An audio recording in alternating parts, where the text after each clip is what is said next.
ટીનાભાઈ દાસા છે. હું ચોથા ધોરણમાં અભ્યાસ કરું છું.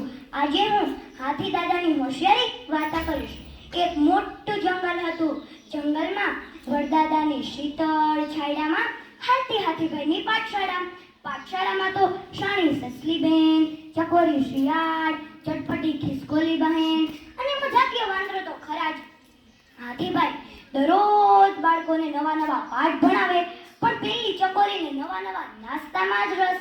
એક દિવસ એવું થયું, શાણી સસલી બહેન પોતાનું લેસન લઈ હાથી દાદાને બતાવવા ગઈ.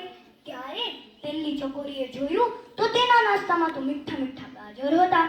ત્યારે જ પેલી ચકોરી બધા ગાજર ખાઈ ગઈ. રિસેસ પડતા બધાએ પોતપોતાના ડબ્બા ખોલ્યા. ત્યારે શાણી સસલી બહેન રોવા લાગ્યા. હાથીભાઈએ પૂછ્યું, શું થયું? શાણી સસલી બહેન કરે, મારા ડબ્બામાંથી કોઈ ગાજર ખાઈ ગયું છે. હાથીભાઈને થયું, મારી શાળામાં ચોરી થતા તે ઉદાસ થઈ ગયા. પછી હાથીભાઈને મનમાં એક યુક્તિ યાદ આવી. તે પહેલા જ હાથીભાઈએ શાણી સસલીબેનને કહી દીધેલું, તે જમરૂખ ખાધા એમ કહેજે. હાથીભાઈએ પૂછ્યું, તમે આજે શું ખાધું તેના વિશે મને કહો. પહેલા હાથીભાઈએ ચટપટી ખિસકોલીને પૂછ્યું.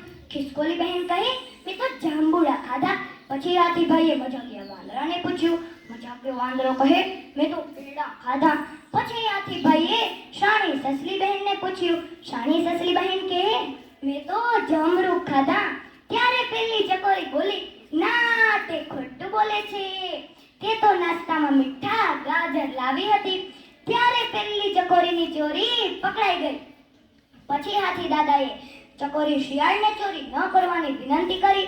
ફરીથી બધા પાઠશાળામાં બેસી ગયા ભણવા અને બધા એક સાથે ગીત ગાવા લાગ્યા. હાથી દાદાની પાઠશાળા, પ્રાણીઓ આવે ત્યાં ભણવા, પાટી